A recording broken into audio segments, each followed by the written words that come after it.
Halo teman-temanku semuanya, dimanapun kalian berada.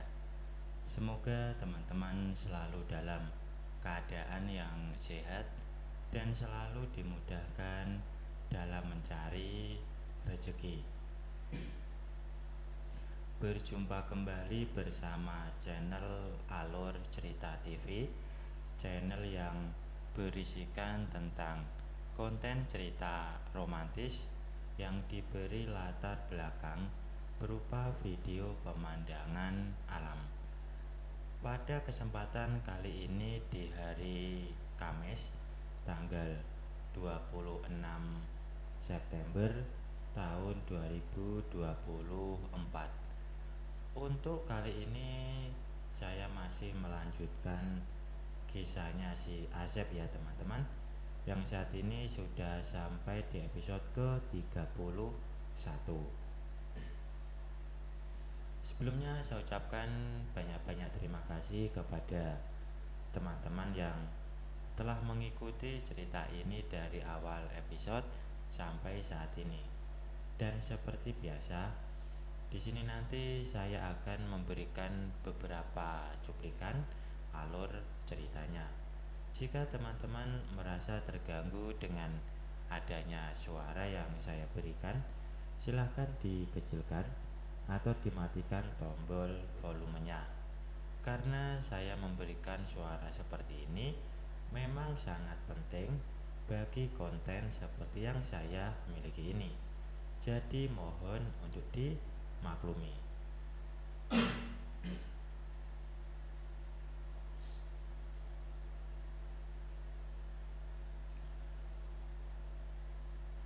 Dan untuk awal dari kisah di episode ke-31 ini, ketika Ima sudah kembali dari bank dan menuju hotel yang dimiliki oleh Asep.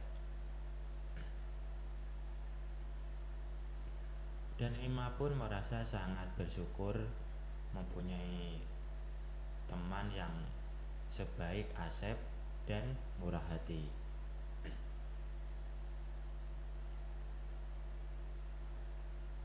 Dan Ima pun juga mengaku bahwasanya statusnya saat ini sudah tidak asli lagi, tapi bukan manusia yang mengambilnya. Dan Asep pun sempat melontarkan kepada Ima apakah dia tidak berkeinginan untuk melakukan dengan manusia yang sesungguhnya. Dan Ima pun sebenarnya juga mau.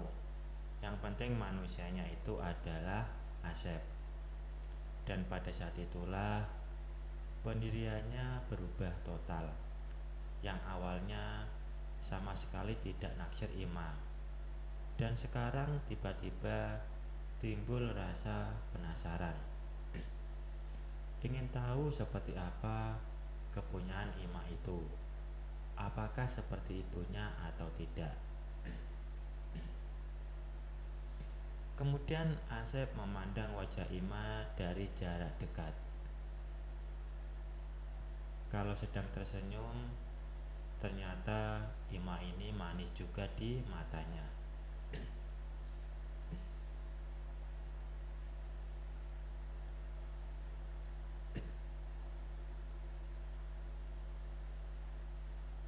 Setelah itu mereka pun bangkit dari sofa dan menuju ruang pribadi Asep.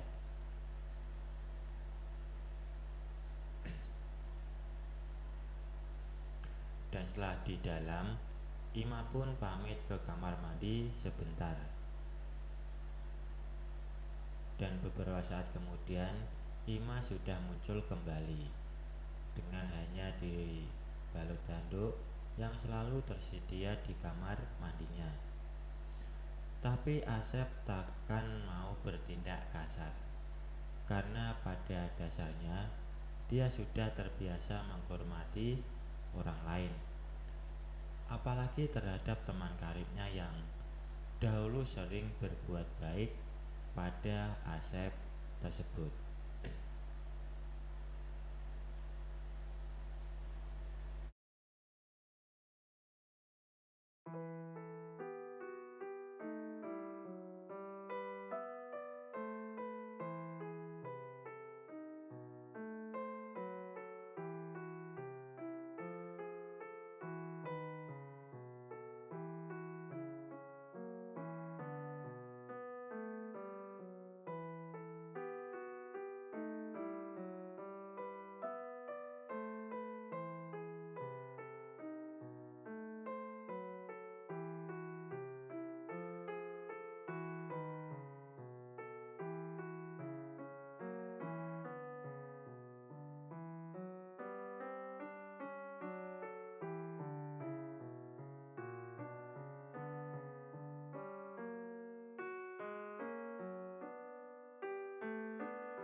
Mereka pun melakukan acara itu hingga selesai, dan banyak lagi yang mereka lakukan di dalam ruangan pribadi Asep yang tidak bernomor dan tidak disewakan itu. Asep pun tak lupa untuk memberi satu strip bel agar Ima jangan sampai Halim di luar nikah. Lalu mereka berbenah kembali dan keluar dari ruang pribadi, melanjutkan bincang-bincang di ruang tamu owner hotel. Asep pun mulai mengajarkan beberapa poin penting dalam marketing dan leadership, dan Ima tampak menyimak kata-kata Asep. Dan setelah Ima pulang, Asep menghela nafas panjang. Suatu perkembangan baru telah terjadi lagi, bahwa dia seolah diciptakan untuk berkali-kali mendapatkan paket lengkap. Paket ibu dan anak menjadi pasangannya. Tapi semuanya sudah terjadi. Seorang lelaki sejati tak perlu menyesali segala perbuatannya, meski mengandung resiko seberat apapun. Ketika Asep sedang merenung, tiba-tiba handphonenya berdering. Dan setelah siapa yang dia lihat di telepon, ternyata itu adalah panggilan dari Mami. Sebenarnya Asep bisa menghentikan hubungan dengan Mami, karena dia pun sudah hidup mampu, hidup sendiri, tanpa harus menjadi anak buahnya lagi. Tapi entah bagaimana, Asep selalu bersemangat menerima panggilan dari Mami, karena biasanya ia akan ditugaskan untuk menemui klien baru, wanita yang pada umumnya setengah baya. Sedangkan Asep memang suka dengan wanita setengah baya. Maka dengan penuh semangat, Asep pun membuka panggilan tersebut. Dan ternyata Mami memberitahu bahwasanya ada klien yang ingin ditemani oleh Asep.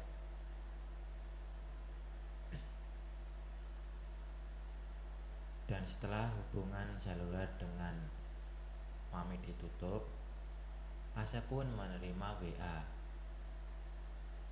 Nama wanita itu adalah Gabriela. Alamatnya seperti alamat rumah, karena letaknya di daerah pusat kota.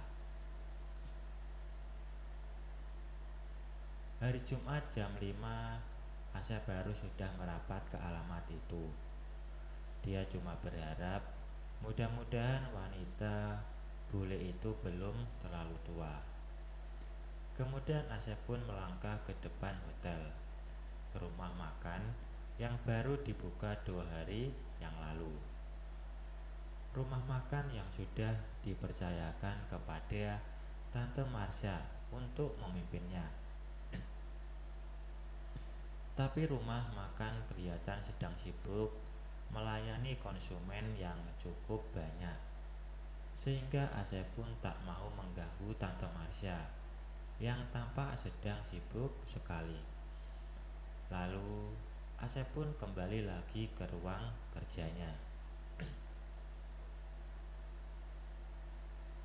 Sekarang Asep tak bisa pulang ke rumah yang sudah dia beli dari Bulia, karena rumah itu sudah diratakan untuk dibangun sebuah rumah baru.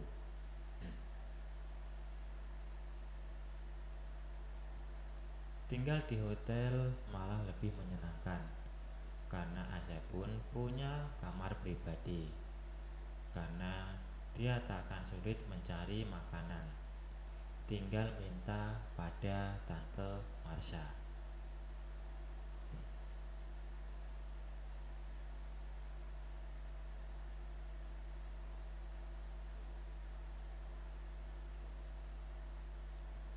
bahwa gara-gara mengontrak rumah Bulia, akhirnya rumah itu menjadi milik Asep dengan harga yang sangat murah. Akhirnya Asep pun tertidur dengan pulasnya.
Pada hari Jumat dan jam yang sudah dijanjikan, Asep sudah tiba di alamat yang sudah diberikan.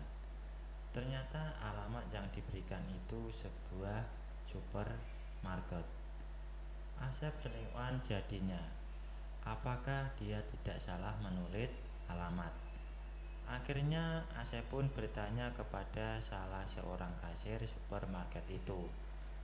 Kasir itu menunjuk ke seorang wanita bergaun putih dan sedang memperhatikan kemasan makanan ringan yang sedang dipegangnya. Dan ternyata wanita itu yang bernama Gabriela, wanita yang sempat diinformasikan oleh Mami. Kelihatan Gabriela ini sangat muda sekali, dan dia mengaku usianya sebaya dengan Asep. Tapi saat ini statusnya sudah yatim piatu karena kedua orang tuanya sudah meninggal dalam kecelakaan pesawat terbang. Hari sudah mulai malam ketika sedan hitam Asep tiba di depan villa, hadiah dari Mbak Mona. Mang Herja, orang yang dia tugaskan untuk menjaga dan merawat villa, menyambut kedatangan Asep yang sedang membawa cewek bule asal Spanyol. Lalu Asep pun masuk ke dalam villa yang pintunya sudah dibuka oleh Gaby yang berada di dalamnya. Gabriela tampak sedang membuka pintu satu persatu. Biasa kalau wanita baru memasuki tempat yang akan dihuninya, suka ingin tahu setiap sudut tempat itu. Sedangkan villa itu bukan villa biasa, karena yang menghadiahkannya pun bukan wanita dari kelas menengah ke bawah. Tentu saja villa itu tergolong eksklusif. Semuanya terbuat dari kayu jati.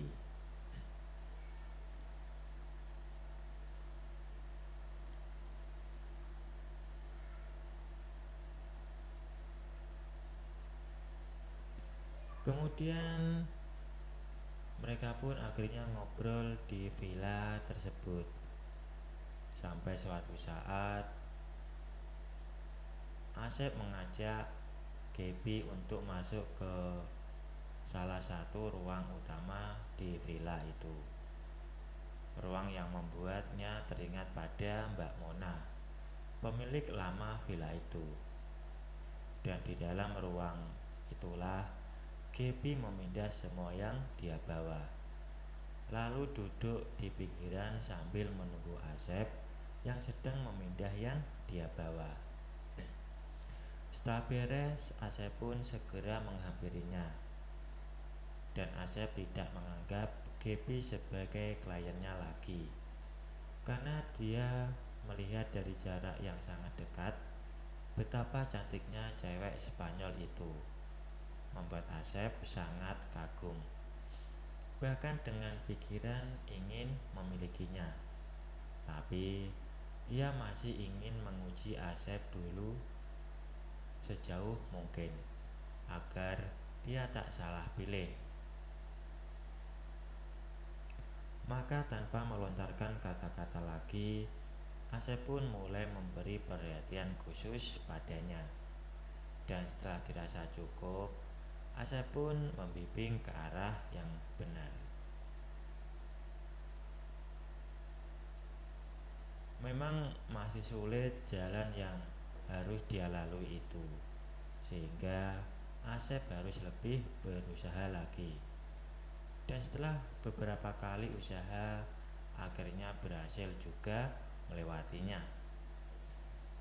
Baik teman-teman, mungkin untuk cuplikan ceritanya saya akhiri sampai di sini ya. Kalau ada salah pengucapan maupun penulisan, saya minta maaf yang sebesar-besarnya. Semoga teman-teman dapat terhibur dengan cerita yang kali ini saya sajikan, dan nantikan kelanjutan ceritanya hanya di lain kesempatan. Saya ucapkan selamat beraktivitas ya, dan terima kasih.